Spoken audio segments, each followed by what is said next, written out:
दाता भला करे। जैसा मैंने कहा था कि मैं एक अलग से प्लेलिस्ट दे रहा हूँ, या यूँ कहिए एक सीरीज में आप जी के साथ शुरू से लेके जप से लेके 10वें द्वार तक रास्ते में आने वाले जो अनुभव है उनके ऊपर चर्चा कर रहा हूँ। पहले मैंने गुरु की तलाश और गुरु की ज़रूरत के ऊपर एक ऑडियो दी है कि इस मार्ग में गुरु का होना बहुत ज़रूरी है।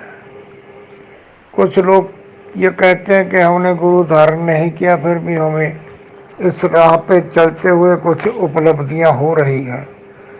वो गुरु जो पिछले जन्म में थे, वो उनकी कृपा से, उनकी दया से इस जन्म में आपकी भक्ति भावना के अनुसार आगे चल पड़ी है आपकी आध्यात्मिक यात्रा।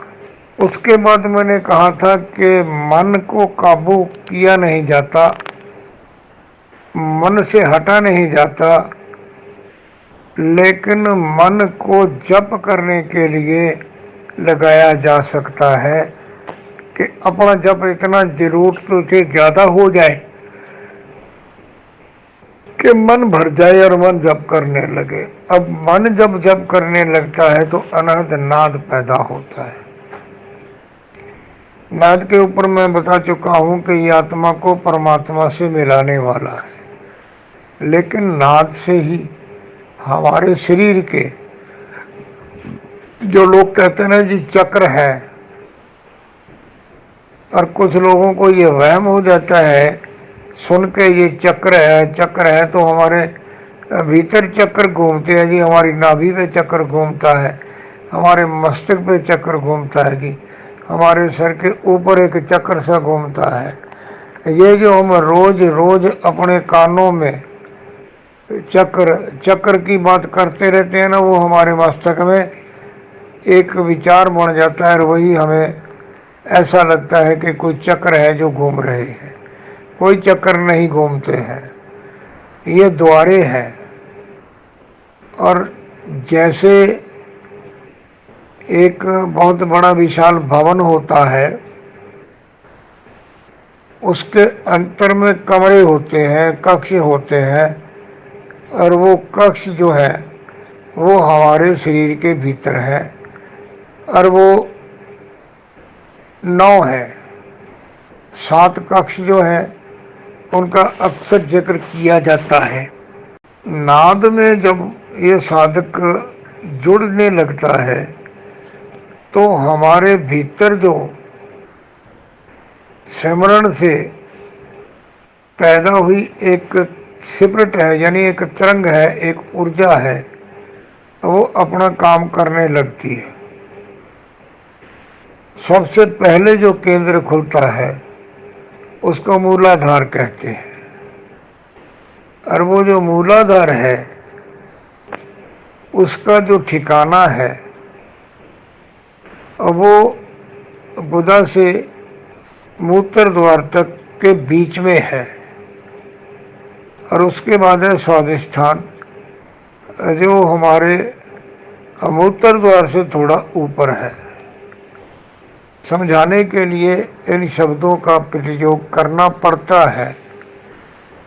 इनके खुलने से क्या होता है, मैं आज ये बातें बताता चलूँगा कि कौन से केंद्र, कौन से द्वार या चक्र के खुलने से इस साधक में क्या परिवर्तन आते हैं और क्या उसको मिलता है।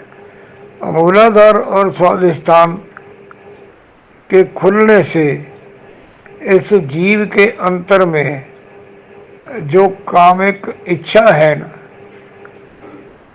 जिसको हम लोग सेक्सुअल भावना कहते हैं, वो खत्म होना शुरू हो जाती है। पत्नी के साथ काम क्रिया ये सेक्सुअल भावना में नहीं आती। स्त्री को अगर कोई पुरुष अच्छा लगता है, उसके प्रति वो आकर्षित होती है, और ऐसे ही पुरुष को कोई स्त्री अच्छी लगती है, उसके प्रति उसके मन में आकर्षण होता है, या दोनों को ही आपसी मन में कोई शरारत सूझती है, तो ऐसी जो इच्छाएं हैं, जो भावनाएं हैं, वो इन दोनों केंद्रों के खुलने से वो खत्म हो जाती है। यानी स्त्री को वो पुरुष पुत्र भाई पिता नजर आता है, और पुरुष को वो बेटी बहन और माता नजर आती है। ये निशानी है। ऐसी अगर आपके अंतर में भावना पैदा हो रही है तो आप समझिए कि आपने मूलाधार और स्वादिष्ट केंद्र के खुलने की प्रक्रिया को पा लिया है। इससे आगे जो है, जिसको अक्सर ये कहा जाता है कि हमारा नाभि चक्र है, जिसको मणिपुर कहा जाता है, ये जो हमारी नाभि है ना, ये यहाँ पर नहीं है। ये भी इससे थोड़ा हटके है। इस द्वारे के खुलने से इस जीव के अंतर में शारीरिक स्वच्छता, स्वास्थ्य वो हो जाता है। यानी साधक का पेट, डाइजेशन सिस्टम अब वो ठीक होता है। कई बार कहा है ना कि हमारे बचपन में कहा करते थे कि नाक पक गया तो नाभि में तेल लगाओ। नाभि केंद्र, मणिपुर केंद्र, इसके खुलने से जो जीव के अंतर में एक सहजता आती है, यानी उसके मन में खाने का लालच, खाने का लोभ, कि मुझे ये भी खाना चाहिए, मुझे ये भी खाना चाहिए, और उसकी भोजन खाने की इच्छा जो है अब वो ठीक हो जाती है। वो सात्विक भोजन खाता है, चाहे नॉनवेज भी खाने वाला हो, उसकी इच्छा नहीं होती कि मुझे खाना है, उससे भी वो दूर हट जाता है, पीछे हट जाता है।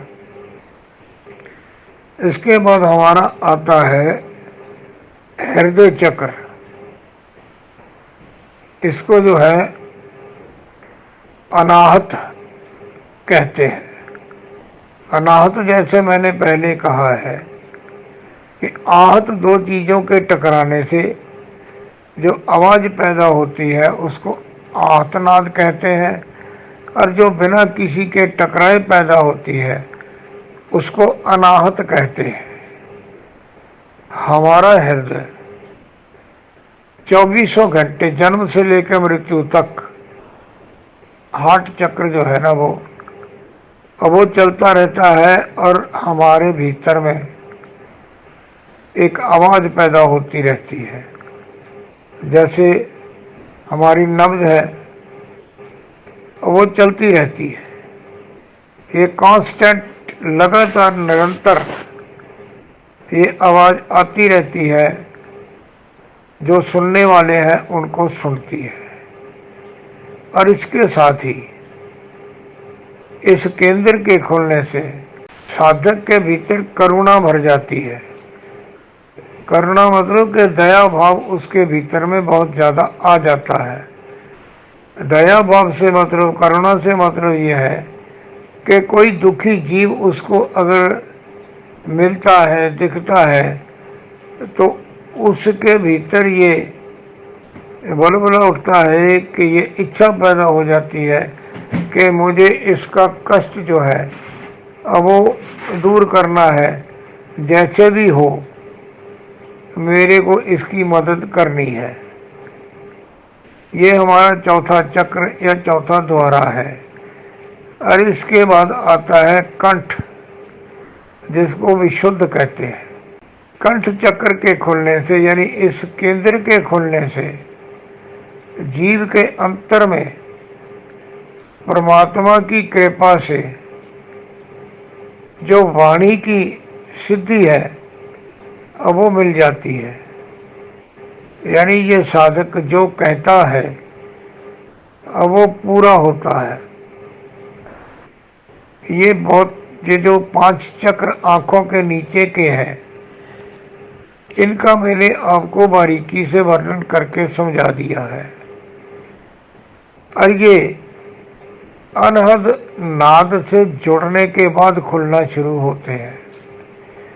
अब आगे है जो 5 चक्र आंखों के ऊपर के हैं, उनका संबंध जो है वो अध्यात्म की ऊंची अवस्था से है।